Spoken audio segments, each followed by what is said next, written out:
This is one of my favorite times of the year to meet with this great group of founders. I'm looking to this group and the group of talented AI engineers and engineers broadly in Asia, India, and beyond to hopefully lead the way and take what DeepSeek has done and bring it to the next level.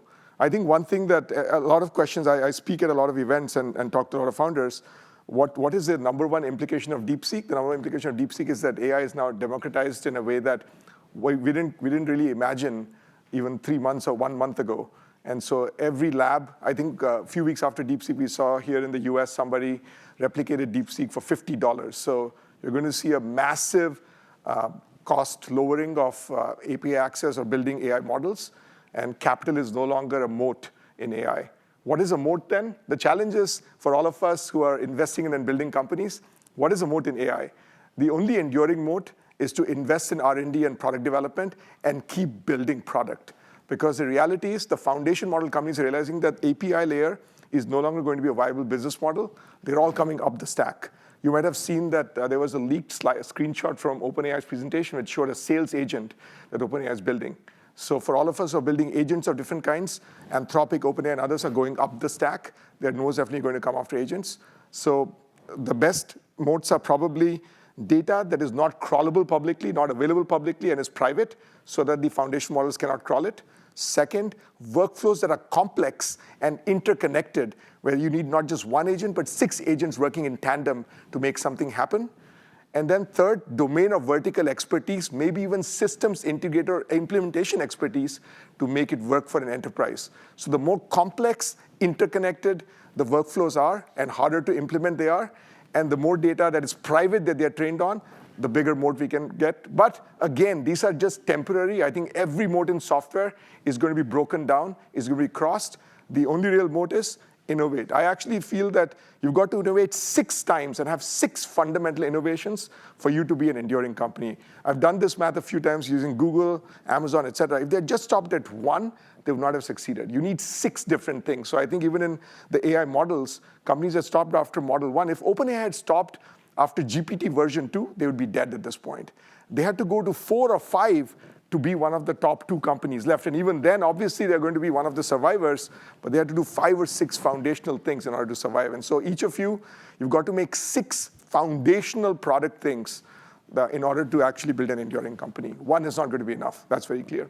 Anyway, let's get to scaling companies, and we'll discuss some of these through the presentation. So I wanted to also talk about how quickly technology is moving.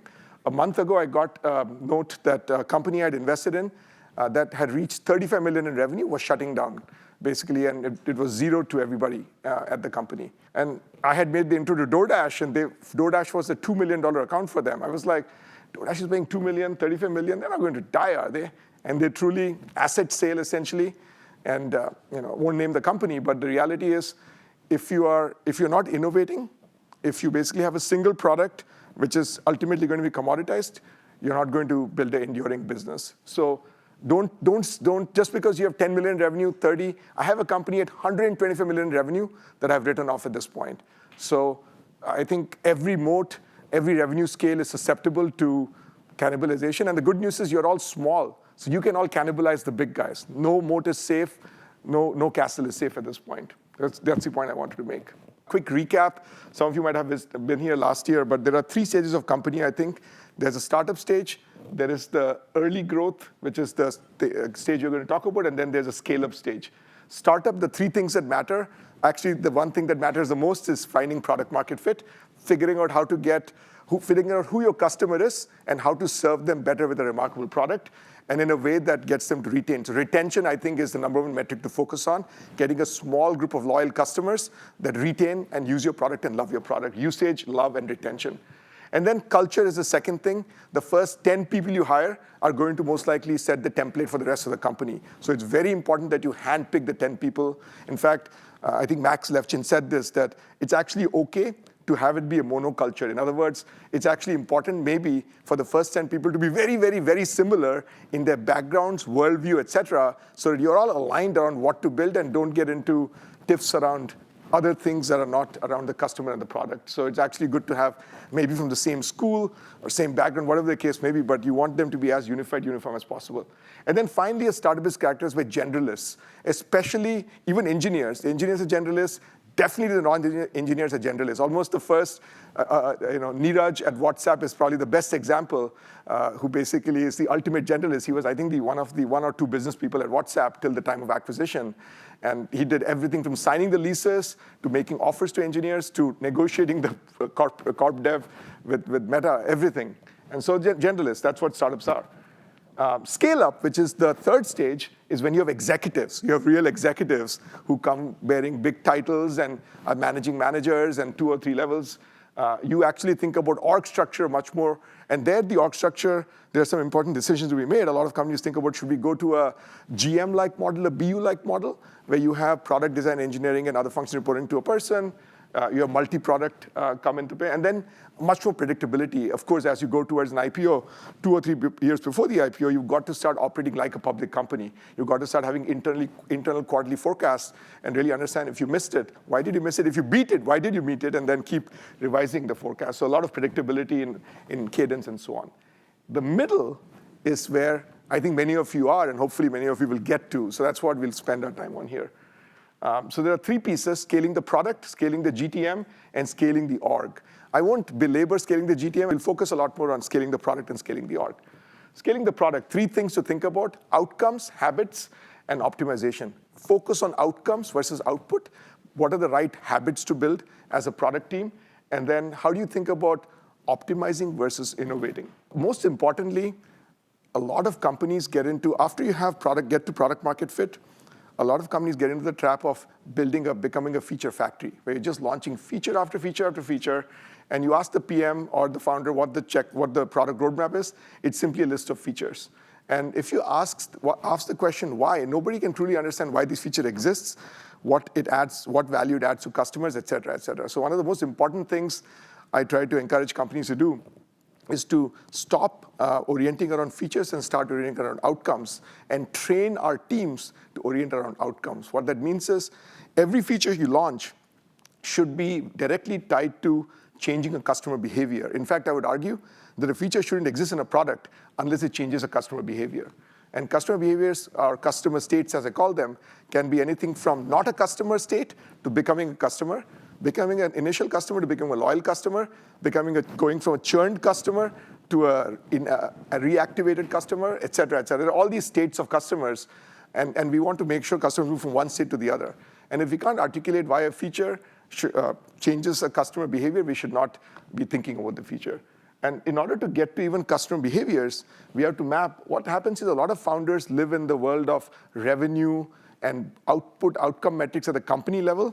And then the engineers and product teams sit at the feature level. There's no connective tissue between revenue and profit and features. And customer behaviors are actually the glue between business metrics and features. Customer behaviors are essentially things I outlined. But one of the most important customer behaviors is new customers. And so how does an entity go from becoming not a customer to becoming a new customer for the first time? And then how does a new customer go to becoming an active customer after that, right? There's a new customer when they sign up, register, and maybe place their first order or make their first transaction. And then an active customer is somebody who actually is engaged and loyal. There's multiple states here. And what happens is a lot of the burden for this is put on the sales and marketing team. The product team doesn't really engage with this very, very, very important flow of the customer. Maybe the founder engages, but really it's not so one of the things I try to advise companies very early on is, can we put a product squad, which is product engineering, design, analytics, to work on this very, very important thing, not just delegated to marketing. And you'll see your marketers, your sales teams will immediately embrace, and they'll be so much more productive if we just put some product brainpower and horsepower behind this very important state transition. Because companies cannot grow unless they get new customers. Obviously, retention is super important. At PMF, we prove retention, but we've got to, as demand gen is extremely challenging. Today, especially, it's extremely hard from just SDRs to cut through the noise. You need a lot of product-led demand gen, a lot of inbound marketing techniques, and product can turbocharge that. So coaching teams on how to solve backwards from outcomes. The 2 things I look for any role at any company: problem solving and agency. Can they solve a problem? Given a problem, And the more senior they are, the more open-ended I expect the problems to be. If you're the CEO or CXO at a company, I expect you to solve company-level problems. If you're mid-level, I expect you to solve product-level problems. Given a customer outcome, tell me 6 different ways that you can accomplish it, compare and stack rank why you will use one versus the other. But we've got to coach people to solve problems. And second is agency. Agency, as you know, is basically a better way of saying being proactive. Not being reactive, not being told what to do, but taking initiative, seeing that something is busted or broken.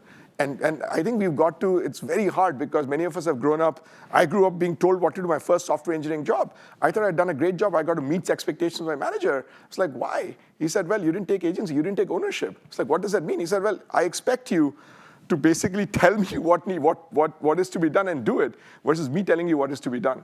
And I think that's what we want our people. Our people should be telling us what's not working and then fix it versus or pointing out things. So it's a good lesson for me around agency. And then the third bullet is around validating hypotheses. Just like I said, a feature doesn't exist in my brain until it moves a customer needle. I think a feature is actually an experiment to validate a hypothesis. A feature is an experiment. What that means is you should never celebrate launching a feature. Never, ever. So many companies, think about the last celebratory email you sent around the product. It is very likely it was sent around launching a product or launching a feature. Who the hell cares? Who cares if a feature was launched? What we care about is, did the customer behavior change? What does it do for the customer? A feature is very company-centric. It's about me. Instead, I want to see what it did for my customer. Think about the OKRs and goals you've set. How many of them are about launch feature X? I want all of you to look at every single OKR and change every OKR to be from the angle of the customer. Be from the angle of the customer. Change it to be customer-centric, not you-centric. And I think when you say, one of the questions I always ask PM candidates is, tell me about a situation. If I gave you 0 engineers, and you had to test this hypothesis, how would you build this product? And in today's day, there is no excuse for a PM to be able to build a product, to be able to not build a product without engineers. Why? Because there is so many prototyping tools now. And so I would challenge you and urge you that if you're hiring product managers, make sure that they're capable not just of creating great presentations, but of creating prototypes. Give them an AI prototyping question. Make sure that they can validate hypotheses and get something on the web that you can then send a few people to, maybe with paid marketing, and see if, with 0 engineering resources, to see if they validated the hypothesis. And only launch a product. At DoorDash, I think is the perfect epitome of that. At DoorDash, the feature only launches when it validates a hypothesis. So it launched to 3% or 5%. And then when it launches to 100%, the team will say, well, it launched to 100%, that's a launch, that's it. And more importantly, this is what it did. This is what it accomplished. It changed dash pass retention from X to Y. And yeah, there are some features, but no one really cares what the features were. What matters more is what it did for the customer. So that's outcomes. Training the company around outcomes, making your goals around outcomes, praising and celebrating outcomes, and figuring out how to go from business outcomes to features, which is the intermediate glue of customer outcomes. Habits. Continuous discovery is very important. What it means is you cannot have only salespeople and customer success people interfacing with the customer. If your product teams are not engaged with the customers on a weekly basis, you're going to fail. They're not going to live in the issues of the customer. So you've got to have discipline around each product team, in my opinion, should meet with at least 1 or 2 customers a week. And they don't need to necessarily, in many cases, meet with them in person. You can do a Zoom, you can do whatever the case may be, but they should listen to a customer call. They should shadow CS, they should shadow sales, they should figure out how to engage and hear from customers in their own words. I think sitting with customer support people and seeing how they answer tickets is one of the most clarifying experiences for a product manager or engineer, because you realize how broken your product really is and how much people are struggling to use it. It really gives you empathy for customers when you sit. So we forced every PM at Google, every company I've been, to basically sit with customer success for 1 hour a month. Just 1 hour a month. Go in and you've got to schedule the time and show you've done it. And you just come out of it saying, I didn't realize my product was that broken, that bad. And then experiment versus feature mindset, I talked about this. So every feature, you have to think of a feature as an experiment. It is not a feature, who cares? It is an experiment to prove a hypothesis. And then the other thing, I think the important thing about customer discovery is, so there is observing customer. How do you interview customers? I think a lot of PMs over the last 10 years I was not an analytics-trained PM. I was a very customer story-trained PM. But over the last 10 years, because analytics tools have become so good, a lot of PMs have become data jockeys. They basically know how to run the spreadsheet, and how they've become data scientists. But if you put them in front of a customer, they don't know how to extract insights by talking to customers. So it's very important to figure out how the hell to train our product and engineering teams to extract insights from our customers. Because customers can't tell you the solution, but you can damn well get the problem out of them. You can get the problem out of them, and you've got to observe how they're using the product to get problems. So one of the good examples I use is Square Capital, where Square Capital was a product. Square was a payments company for a long time, for 3 or 4 years. After that, we started seeing that one of the reasons in the customer success tickets, a lot of things, people wanted their money faster to be sent to them, and we built the faster money feature. But the reason they wanted the money fast is they wanted to invest in working capital. They wanted to invest in working capital, and we said, okay, that's really the problem they're trying to solve by getting money faster, because these people were living literally on each payment cycle. They would pay essentially their landlord and other things. So we said, is there a way that we can build a working capital product for them that we already have a bunch of signals, which is the payment data. We have we actually collect their payments. We have their bank account. Can we use that to underwrite them better than anyone else can? And turns out we could. We launched Square Capital. And the same happened with almost every product I've been involved in after the first one that the company launched, has been by observing something about the customer behavior, understanding the root cause, and then building a product to address that root cause. And that's how you build a series of interconnected products. That's how you build defensibility. Your defensibility is not going to come from product 1 alone. That's remarkability. Defensibility is going to come from product 2, 3, 4, 5 that are going to surround the first product and make it really hard for a competitor. I think Service Titan, which a lot of people criticized when they went public because their revenues, et cetera, forget all that. It's a great example, right? They took, if you look at the Service Titan S1, the public document, it's a great document because they have built, I think, every single product needed by the field service agents that are the target customer. And they've grouped them into buckets, but they've truly served every single need, where they have made sure their customers are using them top to bottom for every single need, and that happened over 10 years. But that's the kind of thing that's going to be very hard. Even now, I see some services company trying to displace Service Titan. It's very hard because you try to displace one product, but their customers are using 7 different products, and you can't displace one product. So building an ecosystem of products is going to be one very important thing that you need to do as you grow. And this is exactly, I think, 2 years ago or 1 year ago, I would say, oh, you get to $10 million ARR, et cetera, then you launch a second core product. Now, I think you probably need to launch it as soon as you get PMF for the first one. You need to start planning your second one, because that's your defensibility. That's your core R&D you've got to do. And what is the second core product? Be honest with yourself. It's not a feature. It is second core product, which unlocks meaningful, distinct budget than the first product. Meaningful, distinct budget than the first product, or meaningful, differentiated value in case it's not a paid product. It doesn't matter even if it's a paid or a free product, because again, companies get very confused. If you have 6 products, which one should I charge for, which one you shouldn't? The reality is it's okay to not charge for some of them. Some of them can purely be retention products. Capital, for example, doesn't make that much money for Square, but it's okay, because turns out once you use Capital, you're hooked.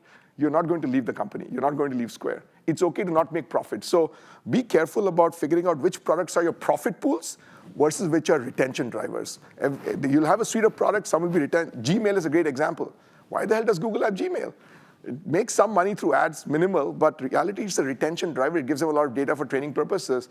Once you use Gmail, you have a Google account, and they have a lot of things they do with that, but it's not a profit pool. So it's okay to have profit pools and retention drivers. Not every product you need to suck all the money out of it. But regardless of that, need to launch a second core product sooner than ever before. That is going to be your moat. That really is the moat. The ability for a company to launch products, waves of innovation over time. And then innovation, how do you actually generate ideas? Every company I've been at, hackathons have resulted in at least 2 or 3 core product ideas. I think engineers, product, everyone, even non-product engineering functions love the opportunity to get out of the silo they are in and come together as a company for a week, a day, or something like that, once a quarter, to hack on products. And you could even have thematic hackathons, which I've seen work really well. For example, you could say, we want to solve problem X for our customer. Let's come up with ideas, and let's build products. By constraining the time, you make sure that people are just building very, very rapidly, basically prototypes. And then you can see people vote on it. You see which are the top 3 products. Some of the things I've seen as prizes for the top performance, they just present to the board, or they get a $100 gift certificate. More than that, they just love being recognized and love the opportunity to work together. And this also allows you to identify talents, because if you find that there is somebody, an engineer or PM or even a salesperson who grabs together 6 people and they build a prototype for a really compelling thing, guess what? That might be the seed team for your next product. And you could basically pull them from what they were doing earlier and get them to work on this product instead. So hackathons. And then, again, you're at this point where your core product is important to scale, but you do need to have some resource allocation framework. And you can use there's multiple frameworks. Google had 70, 20, 10. There's another framework called Horizons. You need some way to allocate resources between your core product and your new product.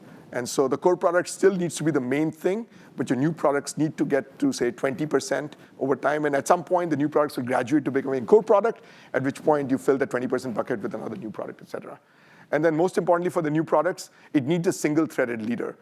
You'll see that the core, once the core is starting to move, the core always resists any attempts for other products to take resources away from it. So you as the CEO or the founder have to be really, really strong and make sure you're giving space for innovation. Otherwise, the core always threatens to choke off all innovation.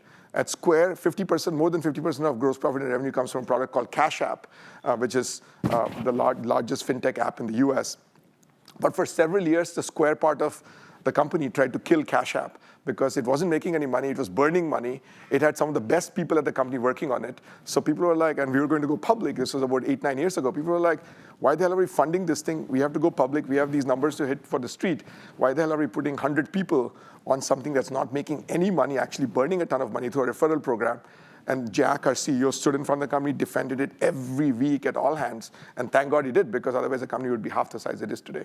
So these things take a while to get going, and you've got to defend it. Obviously, that doesn't mean you defend it illogically. You've got to treat them like startups. You've got to, just like your VCs treated you like startups and gave you metrics, you've got to constrain them from a funding point of view. Don't over-invest in them. Give them a small team, get them to hit a certain metric, again, PMF, scale, et cetera, and then you fund them. Do not overfund these things. It's constraints breed creativity. So that's basically the scaling the product piece, outcomes, habits, and then innovation. Optimization you'll do, but really innovation is the more important thing. And then scaling the GTM. Number one thing, demand gen. Demand gen is going to be something you have to think about every day, and there are many, many different ways to do demand gen, and you're going to find your own thing based on many, many different. Here are 4 different examples. Many of the legal AI companies are using events as demand gen. I don't know if you're involved with legal AI, so it turns out there's hundreds or thousands of, at least in the US, regional events that lawyers go to. So it's become a good way to generate demand. Zapier, famous for using SEO. Slack use product-led growth, where you get 1% they shared across the company. Replit uses social and brand and promotions a lot. So different folks, different kinds of companies use different. It has to be consistent with your customer base, how they use the product, how they find it, how they make decisions, et cetera. But you've got to pay attention to figuring out how to scale. And ideally, you have one golden channel. You have one golden channel. You always will be testing smaller channels, but if someone asks you how you do generate demand, if you give 5 answers, that means you really don't have one. You really don't have one. You need one that's like your core bread and butter that's doing 80% of your demand, and then the remaining 20% you're testing things out. But you need one thing that's 80%. You need one thing that's 80%. If you don't have one thing that's 80%, you need to keep working on making that one thing 80%. The second thing, the number one difference between fast-growing and slow-growing companies is sales cycle. Simple. That's it. Sales cycle. And sales cycle doesn't mean you're selling. It's mean how quickly from the time your customer sees the product do they become customers. That's why self-serve companies grow so fast, because there's no one to touch. Customer lands on website, signs up, and grows, becomes a customer and pays you. So from the time of salesperson touching your customer to the first payment, what the time is, the faster you can cut that time down, the faster you will grow. And so many companies get stuck in that 4th and 5th bullet. $300K for 6 months. I have a $500K client. It's going to take 6 months. There's a POC, then there's some other thing, then InfoSec, et cetera. They are dead by the time that's over. Definitely the 1 million in 1 year, they're dead if that's their first customer. So I really suggest, as a scale-up or startup, you stay in the first three rows. First 3 rows. Cut your ACV. Cut your ACV of making a simpler product. I've so many times when I see startups with the $500K product, I'm like, I don't want to see this crap. Make it a $50K product. Cut 90% of the functionality out. Make a lightweight product.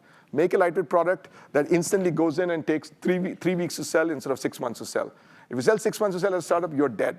You won't even, because you don't get any feedback. You have no idea what's going to happen. 6 months is a lifetime.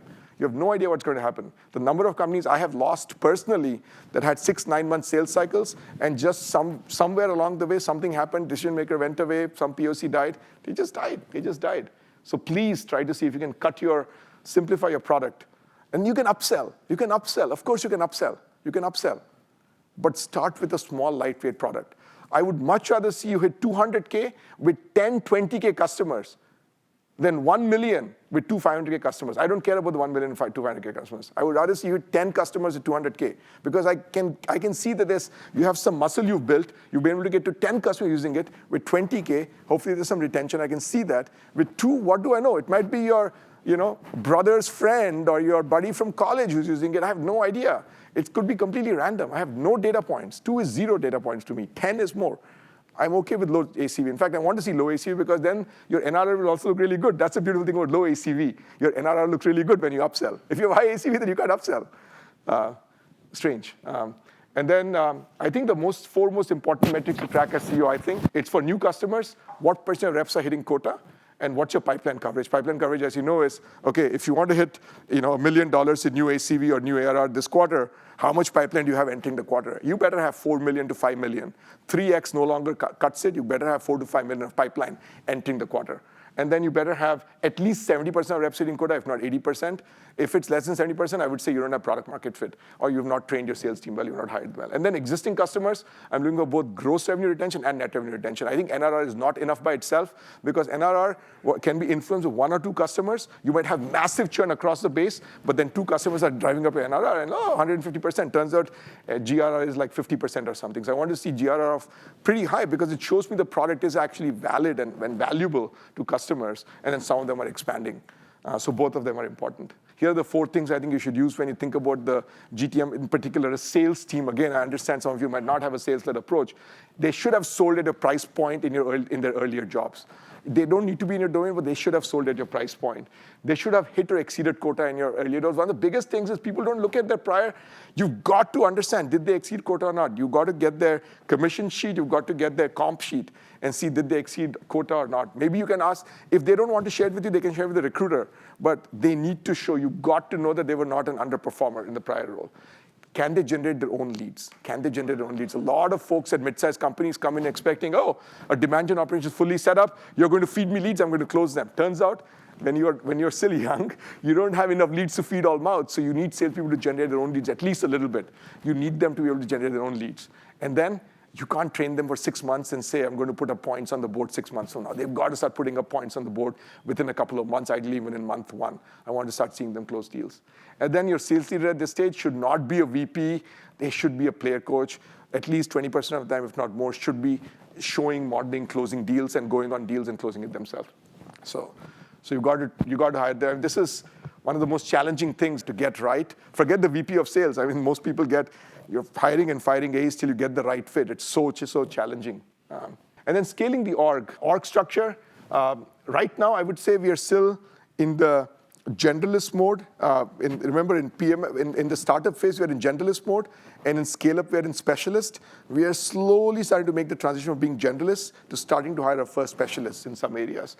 Do not hire managers. One of the most interesting things that has happened over the last year is that companies, even the largest companies like Meta, have started saying, you're either a manager is a full-time role, which means that you can manage 20 people, or you're an IC.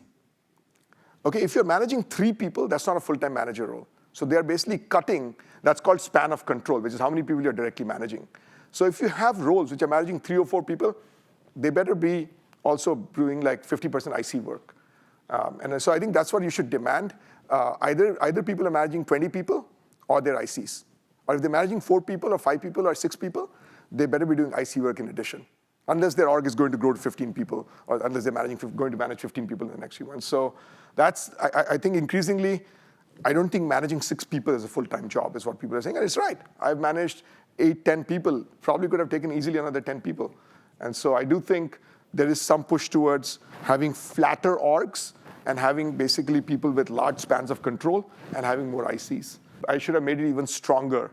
I should say flatten your org more. Flatten your org more. Try to avoid fewer middle managers who are managing 3 people, and then each of their reports is managing 5 people. That's 15.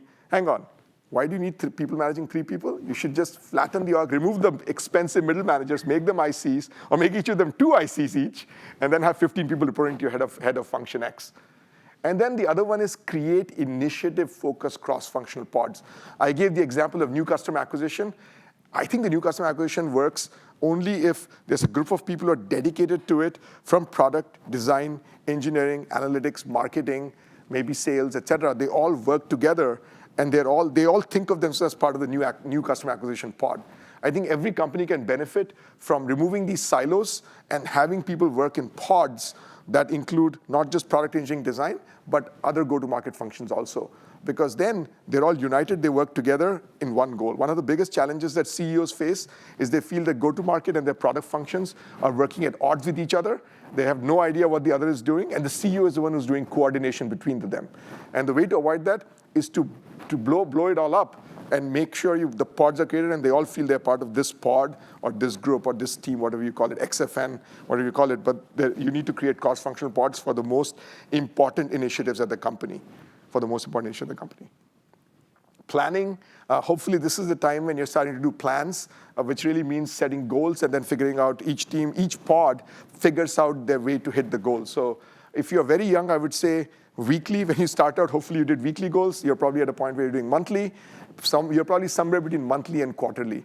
And I would say quarterly maybe is too hard for companies because things change too fast in a quarter. Things change too much in a quarter. So monthly might be the right cadence till you get to 30, 40 people, and then maybe you move to quarterly. At public companies, obviously there's annual, quarterly, half annual, and various things. But I think monthly or quarterly, and then you need to have an annual plan to start with. I'm sure your investors are already telling you need to have a forecast, a plan, but you need to be able to edit it. So hopefully you have a good finance and strategy person can be worth their weight in gold here. So again, as a founder, if that's not your strength, hire a person who can be a finance and strategy person, not just an accounting person, but somebody who can help you manage your capital allocation, manage a bunch of things around creating plans and whether you're hitting plans or not. So make sure you have the right help there. And then you need to have a set of, what is your cadence of execution? What is your cadence of execution around which your teams execute, you hold them accountable, et cetera. So there are 3 things I think that 3 kind of processes you could think of instituting. One is weekly business reviews. I talked about initiatives. Every company, I think, is essentially a collection of initiatives. In general, when you think about your company execution, you'll probably in your mind think of initiatives. And each initiative has a cross-functional team with one person being the DRI or the directly responsible individual for that team.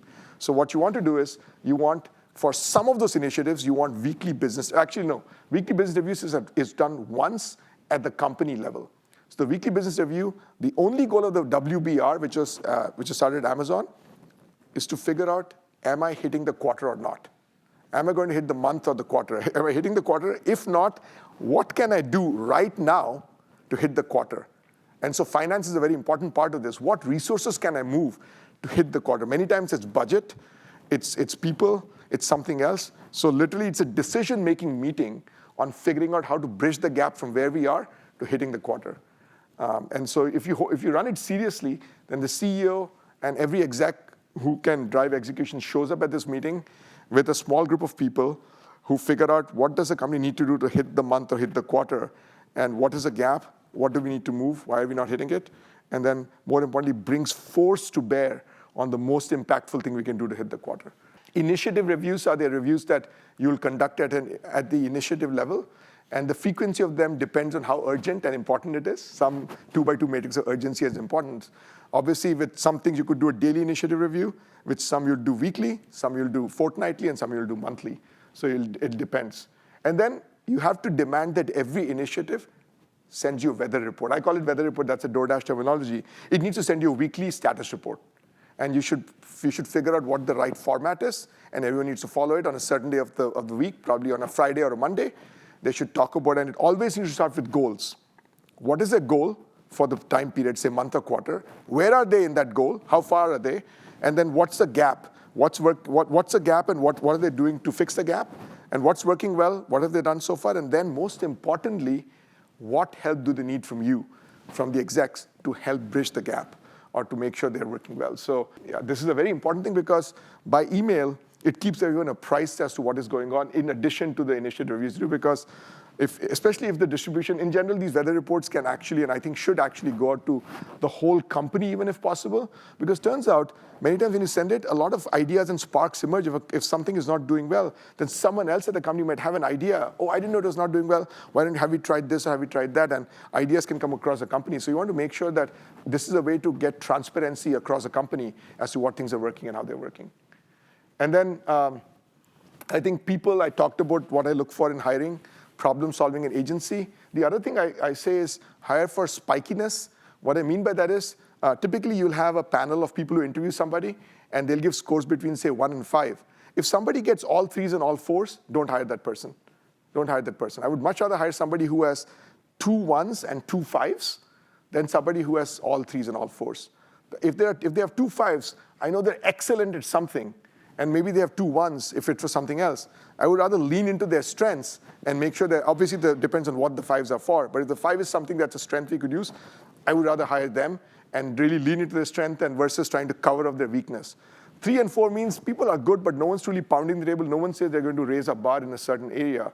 But a 5 means they're excellent and they're bar raisers. If they're 2 5s, that's very rare in theory. And I would hire somebody with 2 5s all day over someone who's 4 4s. And then titles, I always have to put in my obligatory pitch around avoiding director and VP titles for as long as possible. I'm proud to say that Indian company, Whatfix, actually it's a global company. It's not an Indian company because most of the employees are, they've switched to descriptive titles last year. There are more than 500 people, and they're the largest ever company that rolled back their SVP, EVP, VP, director, senior director titles completely, and they have no titles anymore at the company. Again, it was founder driven.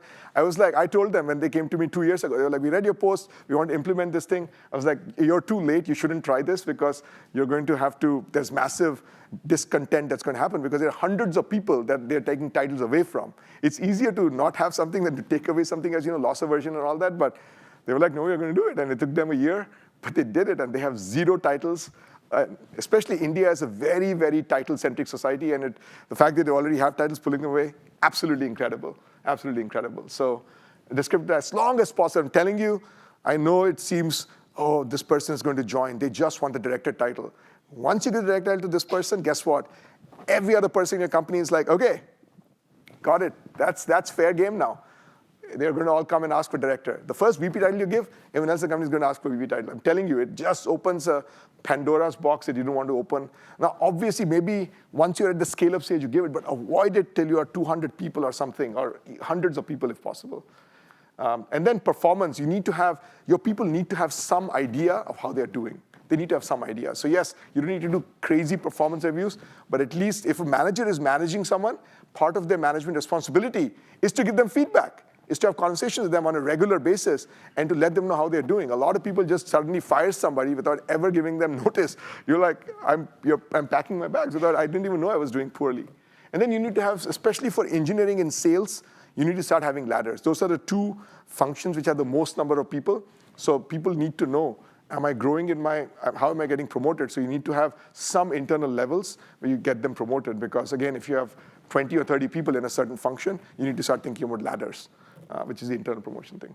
And then one-on-ones, hopefully people are doing small group meetings. Your job, once you get to 40, 50 people, it's going to be hard for you to meet everybody one-on-one. You should try to at least once a quarter go into your direct reports' meetings and sit in on them and see and invite a conversation and questions and just see how they are being run. I think it'll be tremendously helpful.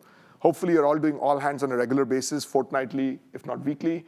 And then I recommend that every CEO, if possible, sends an email out to their company once a week or once every 2 weeks. I think it's very, very important. Number one question in employees' minds is, what is my CEO thinking? What's on their mind? Because they all want to help you. But if you don't tell them what's on your mind, they don't know what's on your mind. So if you just tell them, again, just search for weekly CEO email with my name and you'll see some examples. A lot of companies, again, have started this over the last few years and I've seen tremendous engagement. It's a great employee engagement tool. And that's basically it.